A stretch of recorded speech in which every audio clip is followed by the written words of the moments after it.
I will let you direct. You tell me anything that you find difficult. Okay. So we're pretty much just going to be doing some more logarithms. Okay.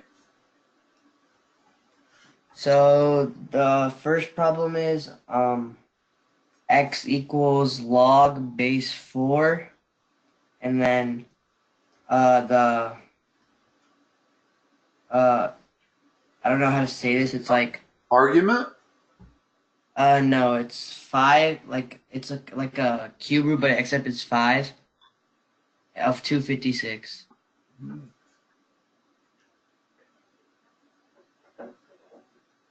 Is that what you were saying? Instead of a 3, it's a 5 though. The fifth root The of, fifth root, yeah. 256.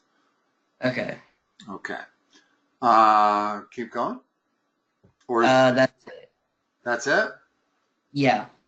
Okay. Well, let's talk about the fifth root. Let me think about this for a moment. Usually, the way you solve this, what's a good first step?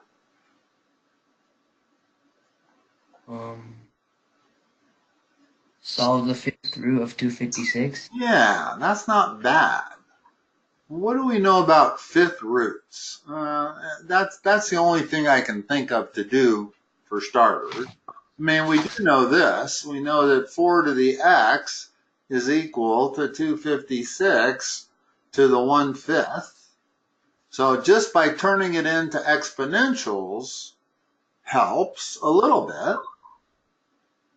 Because if I can state that as a power of 4, I'm done. I'm home free. Can we do that? Well, let's see. What is 4 squared? 16. What's 4 cubed? 64. What's 4 to the 4th? 256. Aha. So how should I write the next line on the right? In other words, let's use this property that we just figured out. What am I going to write?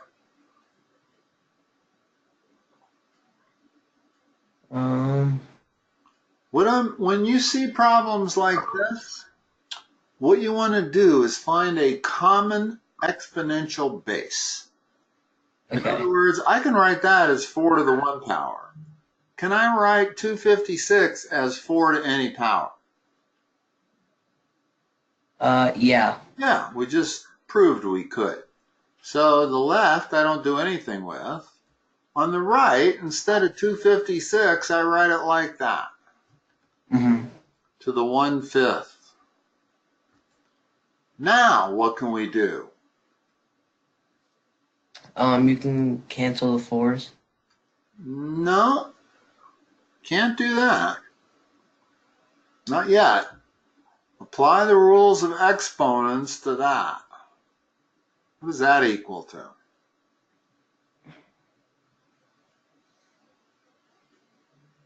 What do you do when you have double exponentiation? What do you do to the exponents? You multiply them. Okay, multiply them. So it'd be 4 and 4/5. Okay, you with me? Yep. Now, you're not really canceling the 4s, but you can look at it like that. So what's the answer for x? 4/5. Yeah. When you have some number to some exponent, and it's equal to the same sum number to a different exponent, then you can equate the exponents. So if I can get the base to be the same, then I can let that equal that. Okay. Okay? And I think that actually is the easiest way to solve this. Yeah, if I try to find the fifth root of 256, that's not so easy. Because 256 was 4 to the fourth. It wasn't the fifth root of any. That's an irrational number. If you put the fifth root, in other words, if you try to find out what this is in your calculator, you'll get an irrational number. Mm-hmm. There is no integer that is the fifth root of that. Okay. So the best way to solve this is to definitely convert it to exponential and then know how to proceed when you have an exponential equation. So what you're really solving is the exponential equation, and you have to know how to convert it. So one of the best, most necessary skills with logarithms is to be able to go back and forth between a logarithmic expression and an exponential expression. Okay. Every single exponential expression you should be able to express logarithmically, and every single log expression you should be able to express exponentially. Okay. Huh? What else? Okay, so for this problem, you have to check for extraneous solutions. Okay. So it's natural log, and then in parentheses, 5x minus 3 equals natural log 6 minus... Hold on. Natural log, where's the 6 go? Is that base 6? No, right next to it. Minus natural log, and then in parentheses, x minus 2. All right. These kind of log equations, notice the left side has only one log. Yeah. Right side has 2. Mm-hmm. If we can turn the right side into one log expression, we'll basically be 3/4 of the way there. So what's the right side equal to? How do you compress that into one log expression? You can turn it into division. Okay. Tell me what the right. So it'd be natural log, and then 6 divided by x minus 2. Yeah, in parentheses. Otherwise I don't know when you're verbalizing it, okay? And then 6 divided by x minus 2. Okay. Now notice again, you can think of it as dividing both sides by natural log, but this really is the same as the previous problem where the exponents had to be equal. We're not, you're not really dividing both sides by natural log. Natural log is not multiplying 5x minus 3. It's natural log of 5x minus 3. It's like f of x. It's not multiplication. Okay? So I can't divide both sides, but it's okay to think about it like that. The better way to think about it is if you have the natural log of one thing equal the natural log of another thing, then those two things have to be equal.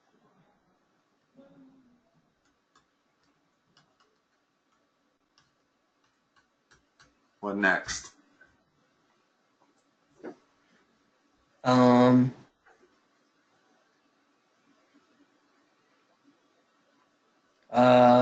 You can multiply by x minus 2. Good. When you're solving an equation, always think get rid of the denominators. Get rid of parentheses, get rid of denominators.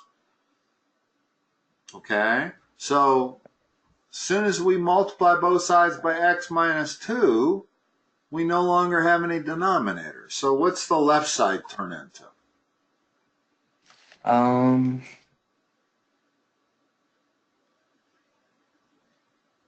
5x squared, piece by piece if you want. Minus 13x plus 6.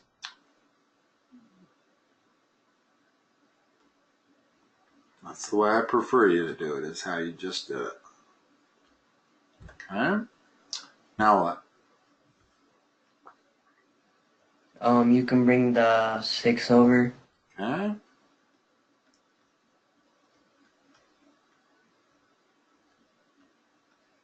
Now what?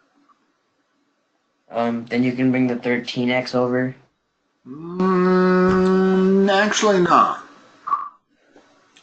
There's a problem with doing that.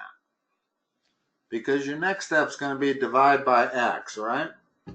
Mm-hmm. When you divide by a variable, both sides of an equation, that can be 0, if 0 is a solution, you will lose it. Notice that 0 is a solution. And if we did what you were wanting to do, we would not find it. Because that's just the way mathematics works. If you divide both sides of an equation by a variable, you do not want that variable to have the possibility to be 0. And yet, clearly in this problem, x can be 0. So we don't want to do that. Instead, think factoring. This is not a typical quadratic because it's missing the constant, but always start your factoring thinking by greatest common factor. Is there a greatest common factor? So it'd be x Times 5x minus 13. Now notice you can solve it. Yeah. You got two things, multiplied by 0 equals both of them you said equal to 0. So x equals 0, and what else? 13 over 5. Now, when you're working with logarithms and you end up with two answers, one of them is almost always wrong. By wrong, I mean not in the domain. Okay. You can only take logs of positive numbers. Doesn't matter if it's natural log or any kind of log. You can't even take logs of 0. Okay. Definitely can't take logs of negative numbers. So when you're trying to figure out which of these might be extraneous, you always have to go into the original equation. You cannot go into this equation. That will not tell you. This equation is the secant equation. They're not actually exactly the same. Oddly enough, you got to be aware of that with logs.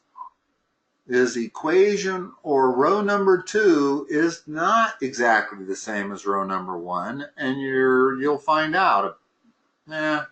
Actually, row number 2 it would fail also. But so, which solution does not work? In other words, which solution violates the domain on row 1? And all you have to do is violate even one part of it. 0. Yeah, because that, you'd be taking the natural log of -2 if x were 0. Take the natural log or any kind of log of negative numbers. Now, does 13 fifths violate it? No. No. So that's a good solution, and it always works. Okay.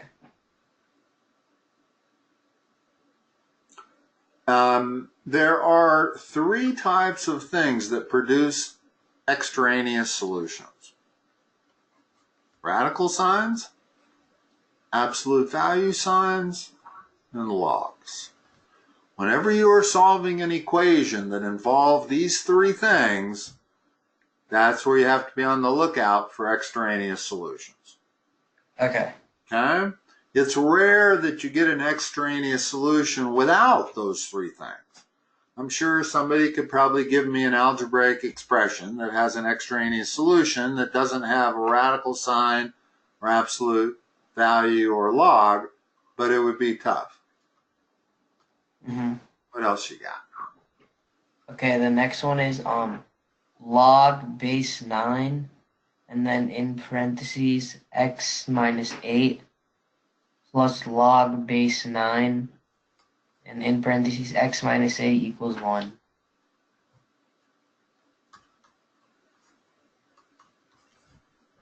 Okay? Now, the only time you can use your log rules is if the bases are the same. Mm-hmm. If this first one was log base 7 and this second one was log base 5, I would be SOL. But because they're the same base, what can I do with these two log expressions? You can do 9 to the power of log base 9. Hold on. I'm not sure what you're doing. What you can do with two log expressions that are being added or subtracted is turn them into one log expression. That's the answer I was looking for. Okay. So right now you have two log expressions. That one, and they're being added. You turn that into one log expression. Or if they're being subtracted, you can turn it into one log expression. Okay. So what's that single log expression?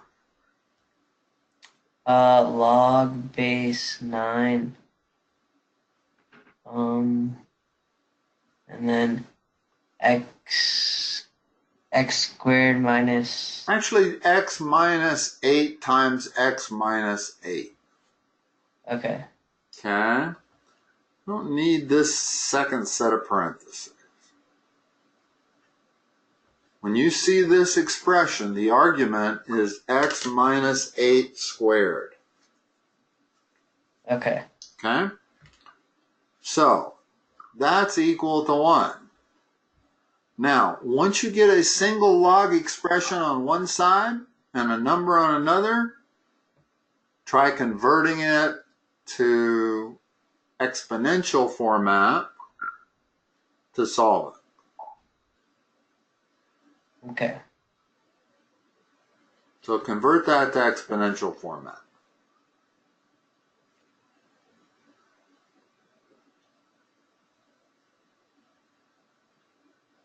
Would it be x minus 8 squared equals 9 to the power of 1? Yeah. The way I always do it is I take that number to that power equals whatever that is. Okay. And so I would do it like this. 9 to the 1 equals x minus 8 squared. And my way only works if the log is on the left.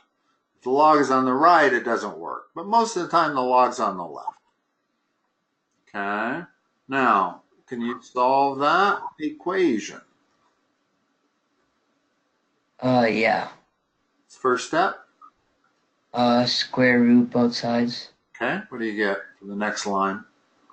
You get 3 equals x minus 8. Actually not. Remember that when you solve an equation by taking the square root of both sides, the first words out of your mouth have to be plus or minus. Okay, yeah. So plus or minus the square root of 9, which is 3, equals x minus 8. Yeah, okay. So what are the two solutions for x? X can be positive 11 and positive 5. Okay. Now, what we have to do is test both of those to see whether they violate or one of them or both. Sometimes both of them will violate the domain and means you have no solution. But if one of them violates the domain, you just cross it off. Which one violates the domain? 5. So our only solution is x equals 11, doesn't violate the domain. And usually at this point, you do not need to take the time to go back and put that in and check. Okay. Okay. First of all, that'd be a lot of work. Mm-hmm. And second of all, you've pretty much done all the heavy lifting and you don't really need to do anything more. The heavy lifting was finding the answer that violated the domain. Notice that it would not be that easy to check. I would have the log base 9 of 3 plus the log base 9 of 3. What's that equal to? Well, that's 1/2. And that's 1/2. Is that equal to 1? Yes. But I didn't really need to do that. What I needed to find was which of the two solutions violates the domain, because they almost always do. Log, more than any other thing, has an extraneous solution.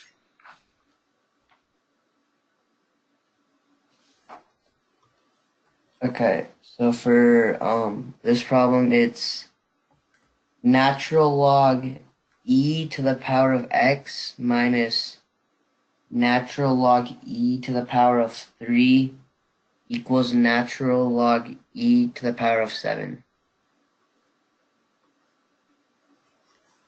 Okay.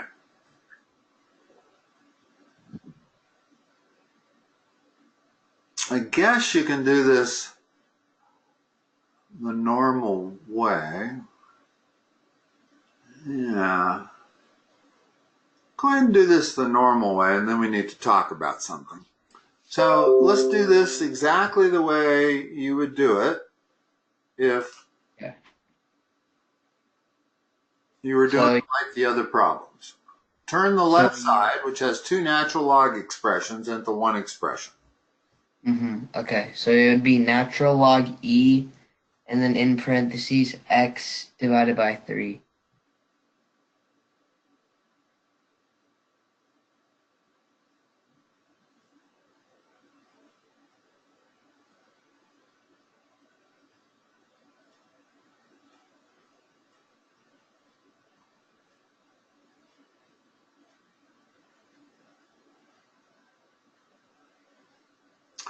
That's actually what it is.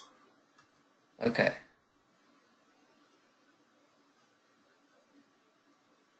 And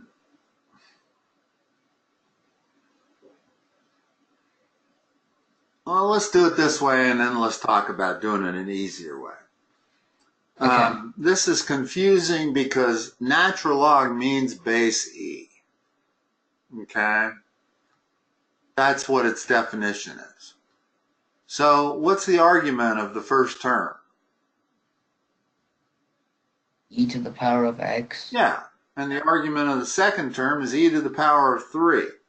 And since I'm turning it into one thing, I'm dividing both arguments. Okay? So I've got that. What's the next thing I can say?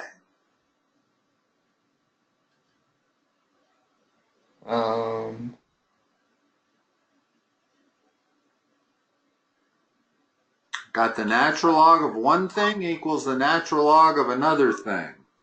What has to be true?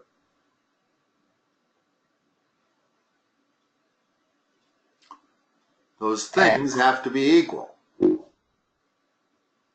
Okay, yeah.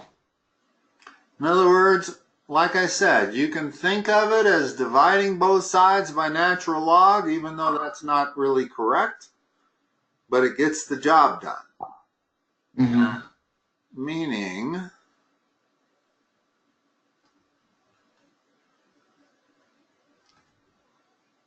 next step.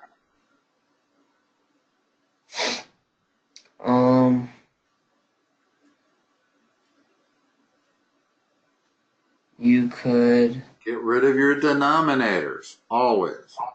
Okay. So multiply by e to the third. Okay, which gives me e to the x equals what? E to the 10.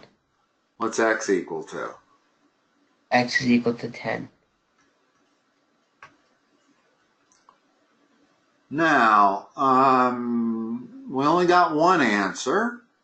Doesn't violate any domains, so I don't really need to do anything else. Okay, that's our answer. However, let's go back and start this whole problem. So e equals 10 is the answer. And we did it the normal way without knowing much. But the truth is that the log base b of b is always equal to 1, no matter what b is. In other words, the log base 10 of 10 equals 1. Because b to the 1 power equals b. Yeah. Okay? So when I'm taking the natural log of e, that's b, that's always equal to 1. So if we recognize that with this problem, what can I do with that? First step is I can bring the exponent down in front. Yeah.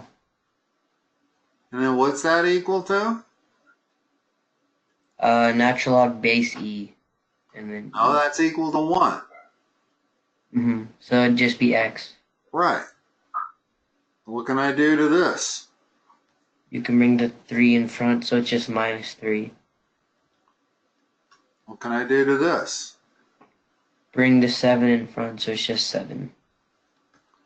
Notice I get to 10 much faster. So you always want to be on the lookout for natural log of e. Okay. Or log base 7 of 7.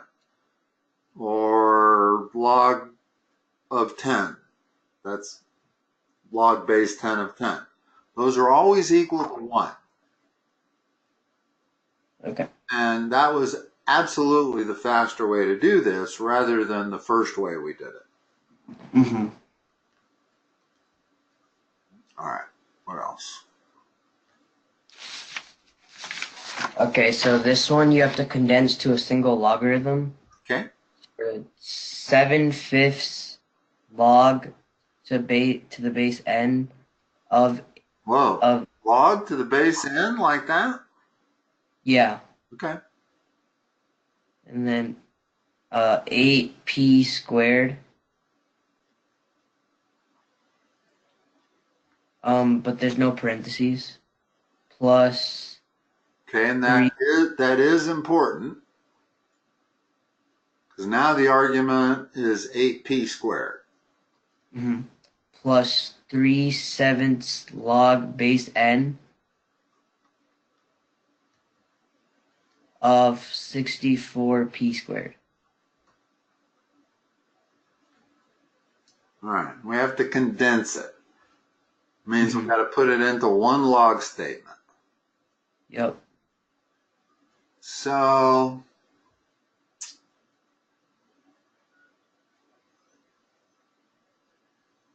what's the first thing I want to do?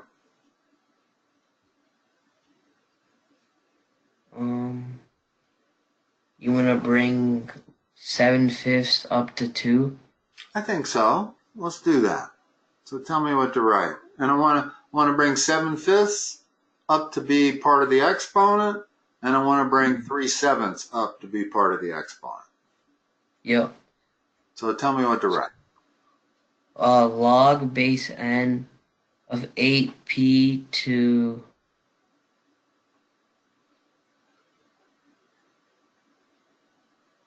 17/5. Close. I meant to say that. Oh, yeah.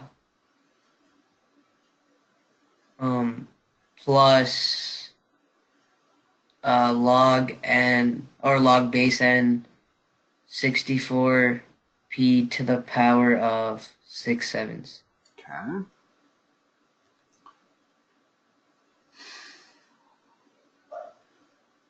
Now what? Then you can turn it into multiplication, so Okay. log n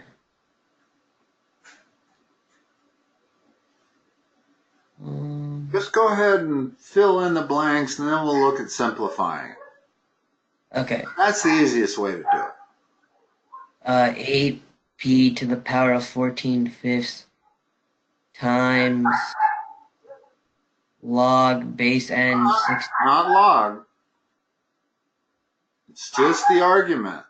Yeah, 64p to the power of 6/7. Yeah, and it makes a difference. of 6/7. Okay. Here, let me erase that so it doesn't get in the way. Okay. Now notice that we can do a lot with that argument. In other words, we can multiply 8 times 64, and we can multiply the p's because it's the same base, different exponents. We'll just add the exponents. So what's 8 times 64?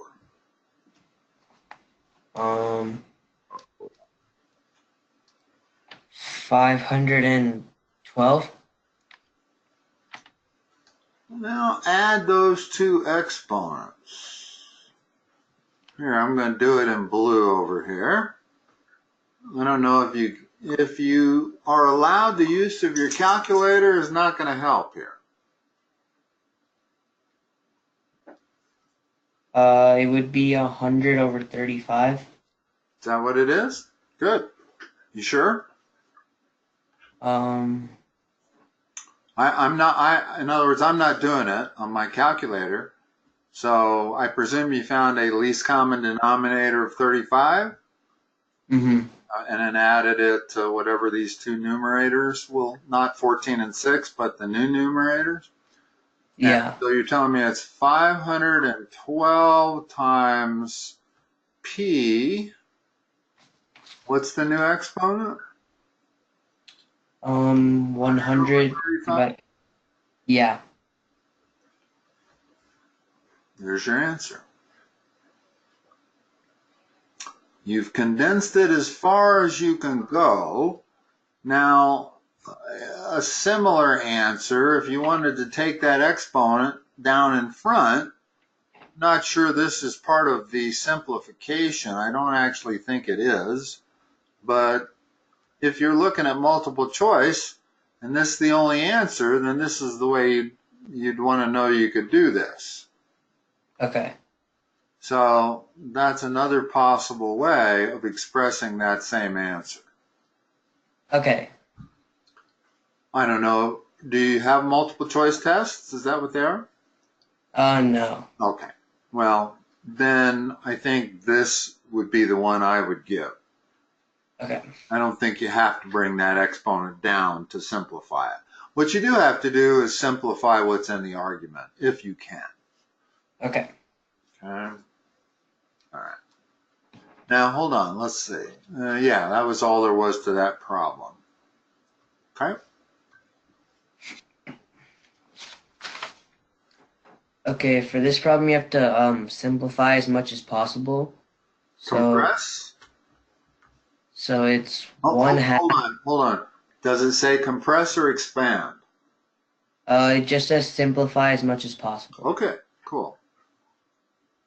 So it's 1/2 log base 2 of x to the 4th plus 1/4 log base 2 of x to the 4th minus 1/6 log base 2 of x. Yeah, they mean compress it. I guess compress means the same as simplify. Usually they'll say either compress or expand because you need to be able to do both sides of the coin. They'll give you the same number of problems that are compression problems as they will ask you to expand it. And simplify definitely means compress. Okay. So what's the first step in compression usually? Bringing that back number to exponent. Getting rid of the coefficient. That 1/2 is a coefficient. Okay. So yeah, you get rid of the coefficient by moving it back and multiplying it by the exponent. So what does this become? Log base 2 of x to the power of 2 Plus log base 2 to the power of x to the power of 1s and minus log base 2 of x to the power of 1/6. Okay. Now you don't have any leading coefficients anymore, so we can put it into a single log expression. Yeah. It's the argument. Okay, x squared times x divided by x to the 1/6. Simplify that argument.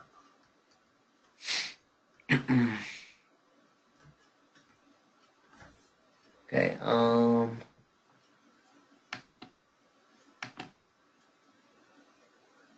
so it'd be x to the third divided by x to the 1/6. Okay, keep going. What do you do when you have division going on? Same base, different exponents. You subtract them. Okay. What is 3 minus 1/6? 17/6. And again, you can leave the answer like that, or you can take it back out like this. To be honest, I'm not sure which one is preferred. Okay. I think probably either one. I don't think you'd lose points on either answer. Okay, so this one is now expand. Okay? So it's log base n, and then the fourth root of 2x squared to the power of 8 divided by y to the 4th. Hold on. What's the first thing that appears after the left paren? What? What's the first thing I need to write after the first parentheses? There's no parentheses. Okay. So you After said that, it's the fifth root of the fourth root of 2x squared to the power of 8 divided by y to the 5th. that. It's just 2x squared to the power of 8. It's not the fourth root. There is a fourth root, but like instead of to the power of 2, it's to the power of 8.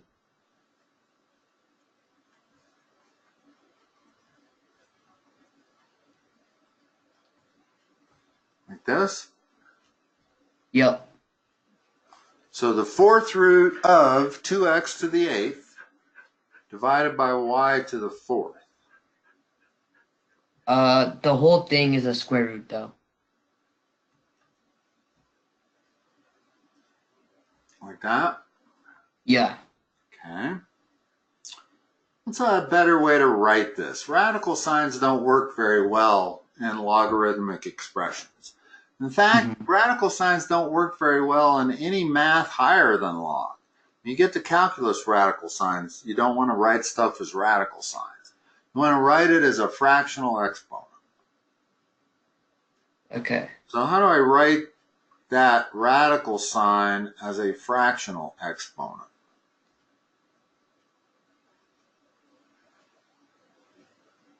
In other words, remove that part of it. That part means something to the 1/4 power. Oh, yeah. Okay. That's what fourth root means, is you're taking it to the 1/4 power. Okay. So let's convert it to a fractional exponent instead of fourth root. So if I wrote it down correctly, that's your inside. And I'm taking that whole thing to the 1/4 power, right? Okay. I mean, I think, unless I made a mistake in how I wrote it down. No. Okay. Well, that's the best first step. Okay. Because we know how to handle that. Mm-hmm.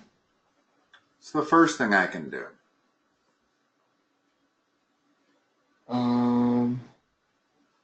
You can write it as subtraction, or you would distribute the 1/4. there's actually a number of ways to go on this. There are 3 different ways I can think. I can take the 1/4 and put it in front of the log. Mm-hmm. Then that gets a little iffy when you go to split it up. Yeah. The other thing I can do is immediately multiply that 1/4 by the 8 and also by the 5. Mm-hmm. So I turn this thing into, over here on the left, log of n to the 2x squared, because 8 times 1/4 is 2. Mm-hmm. And the 2 is that 1/4 is acting on the 2 also. So I can put the whole thing. In other words, hold on a second. That's not correct. Let me think about this for a moment.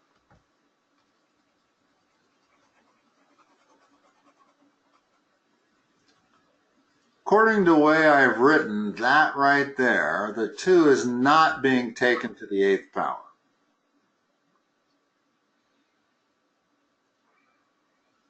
In other words, I didn't put the 2x in parentheses. It's 2 times x to the 8th power. Okay. Okay? So I can't multiply the 1/4 times the 8 because the 2, I mean I could, but I'd have to multiply the 2 times 1/4.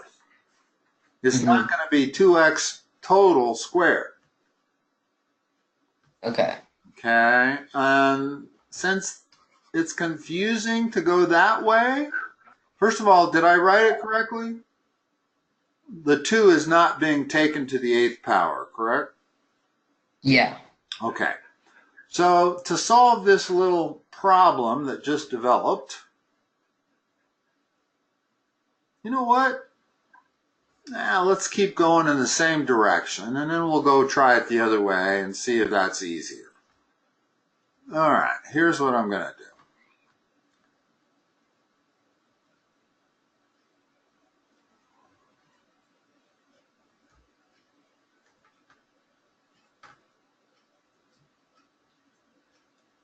You see how I got each one of those? Mm-hmm. Yeah. Okay. It's definitely that. And now it should be relatively easy to split it up into 3 log expressions. Mm-hmm. This is definitely the easiest way to go. So give me the first log expression. So,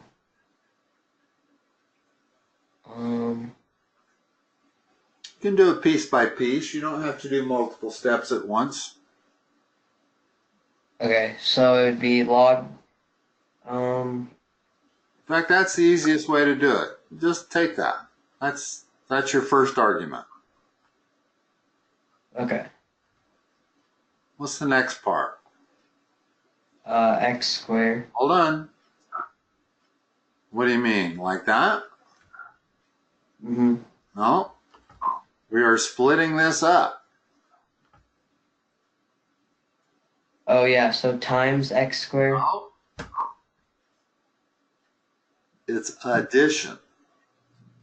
When you split it up, multiplication goes to addition. Oh yeah. Plus.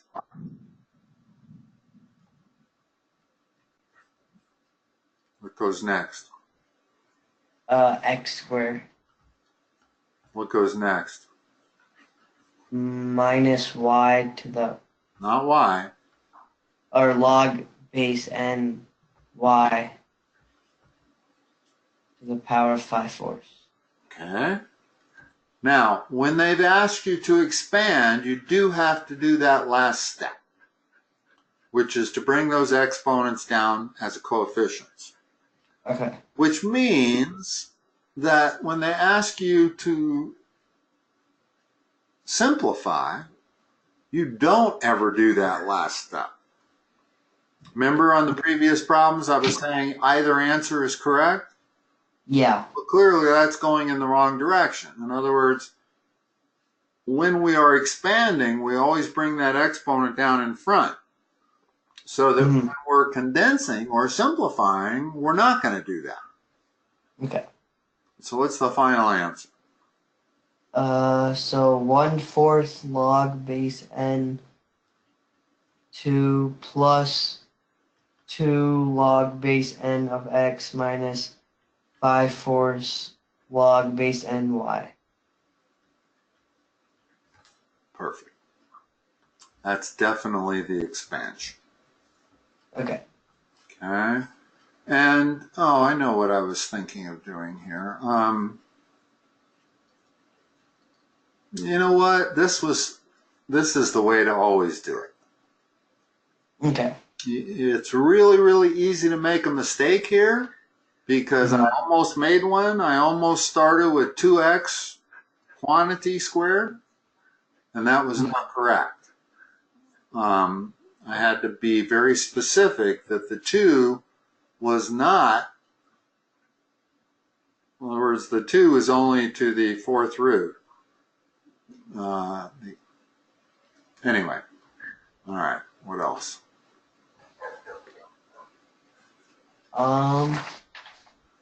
So for these problems, you have to use the compound interest formula. Okay. So this one is, it says, how long will it take for prices in the economy to double at 7% annual inflation rate? Okay. There's actually 3 different formulas. One is for annual compounding.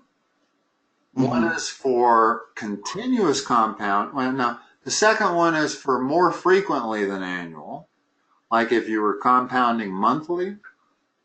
And then the third one is compounding continuously. And they're all slightly different.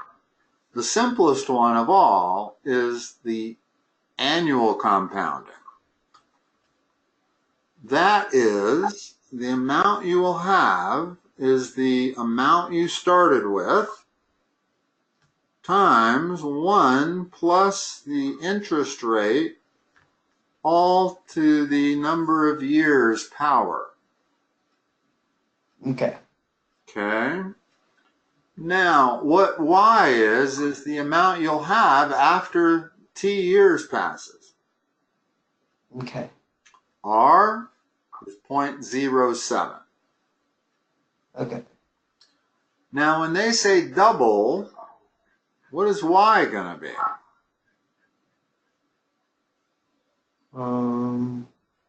2y. Actually, 2a. In other words, this is what you started with. Doesn't matter whether it's $100 or $1,000. The fact is they're asking you how long it takes to double any amount of money if you're earning 7% annually compounded. So in place of y, I can put 2a sub 0 equals a sub 0 times 1 plus 0.07 to the t. Trying to solve for t. And notice the very first step that I do is divide both sides by a sub 0.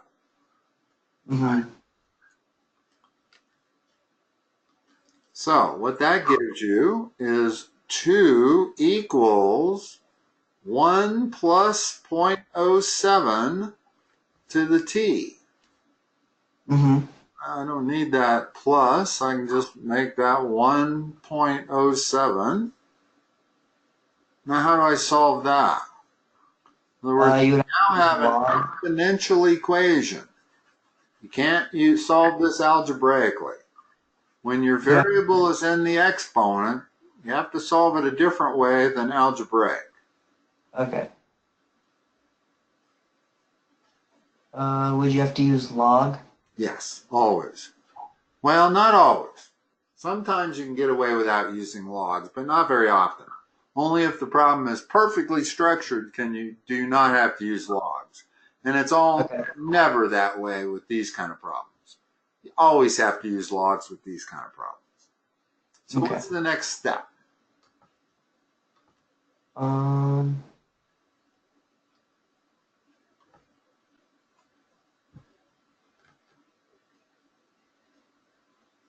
Even though this is an exponential equation, I can still apply the same processes that I do to algebraic equations, which means I can do anything I want to one side as long as I do it to the other. So what is it that I want to do to both sides? You want to do log of 1.07?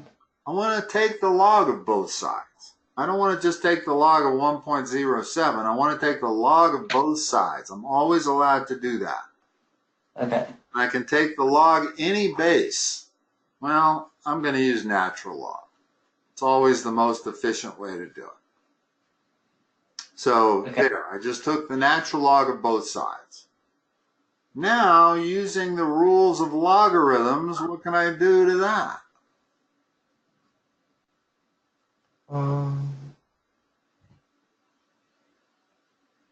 What's the first thing you do if you're expanding that? You multiply them.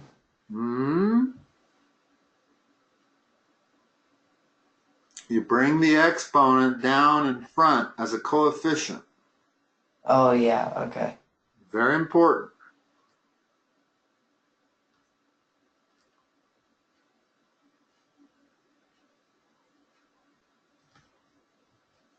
Now what's t equal to?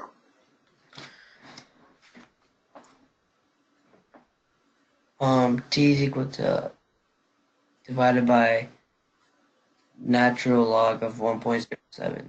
Yeah, it's very important to remember these are just numbers. Okay. So it's fine to have an answer like that. In fact, that's the perfect answer, and that cannot be simplified. And do not make the mistake of making that the natural log of 2 minus 1.07. Okay. Okay, that's an easy mistake to make, but it's not correct. In other words, it's when division is going on in the argument that you can make it subtraction. But we don't have that going on here. We have a natural log number divided by another natural log number. So if you must turn that into a decimal answer, then go ahead and enter it into your calculator as natural log of 2 divided by natural log of 1.07, and then round it off to whatever they tell you to round it off to. Number of years, or the number of tenths of years, or hundredths of years. What do you get when you put that into your calculator? You get 0.29. Okay. That doesn't make sense. I'm not going to double my money in 3 months. Oh wait, I think I typed it in wrong. Okay. But what's very important here is that I instantly knew that was wrong. You always want a ballpark. You know the ballpark answer has to be at least 10 years. Yeah, it's 10.24. Just because you're only making 7% on your money. So if you started with $1, at the end of 1 year, you have $1.07.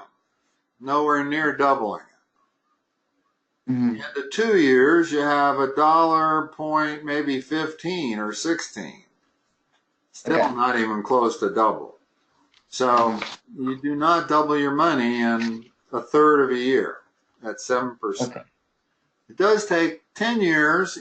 One way to figure out the ballpark is 7% per year for 10 years sounds like 70%, right? But the fact that it's compounding is what makes it double. It's not 70%, it's 7% each year. So the second year, it's 7% times 1.07. And so that's why it's not this times 0.07 doesn't total 100%. It's not supposed to. That's the power of compounding. Without compounding, it would take like 14 years to double your money. But with compounding, annual compounding, it only takes 10 and a quarter. Okay. Got about 5 minutes. Okay. This one is Or, this one is you have to find the inverse of the equation. okay.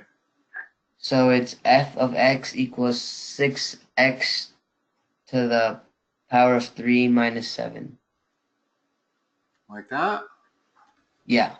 Okay. What's the first step to finding inverses? You switch the y and the x. Yeah, the problem is we don't have a y here. So what's the primary first step? You turn f of x into y.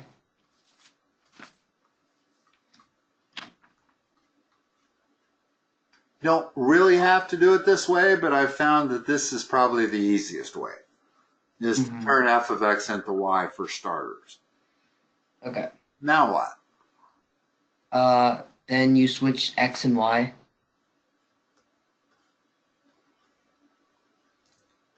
Now what?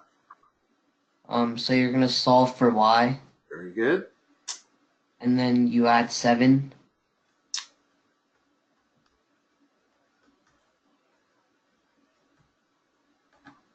And then you would divide by 6.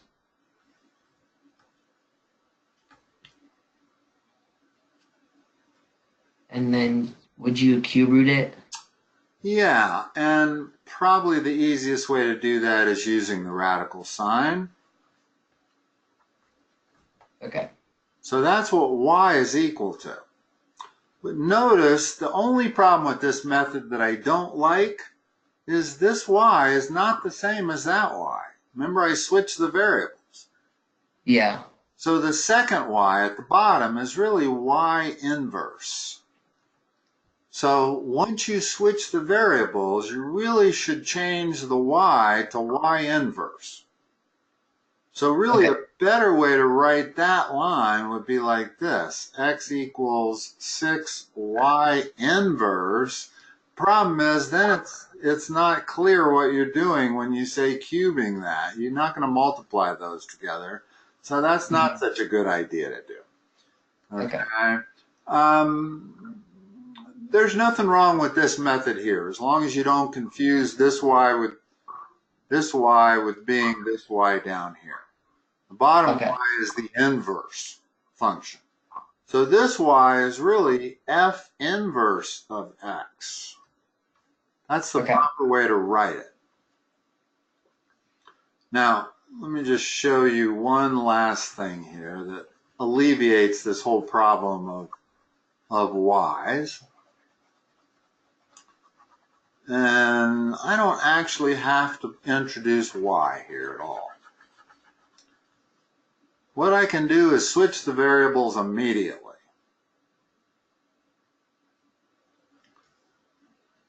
So instead of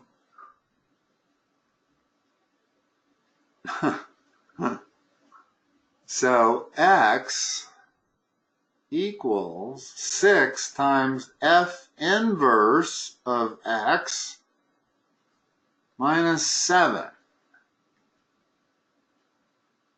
And then the rest of it I do exactly the same way.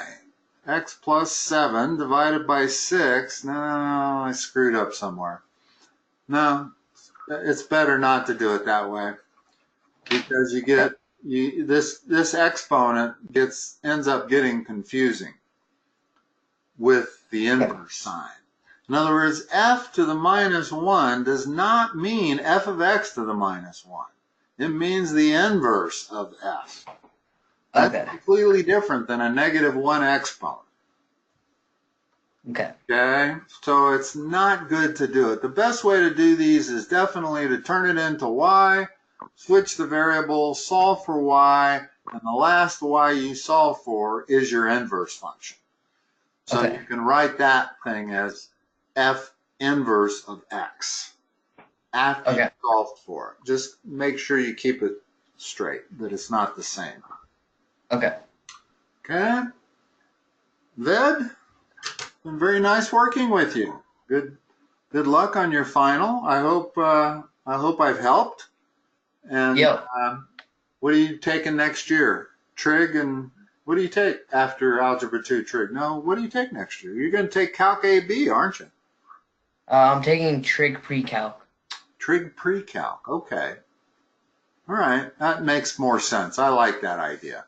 Because first time I talked to you, I think you were planning on taking Calc AB. Or no, you were going, oh, you are going to take trig PreCalc, and then you're going to take Calc BC, aren't you? Yeah. Yeah, okay. We'll see how well that works out. I hope it works out okay. Okay.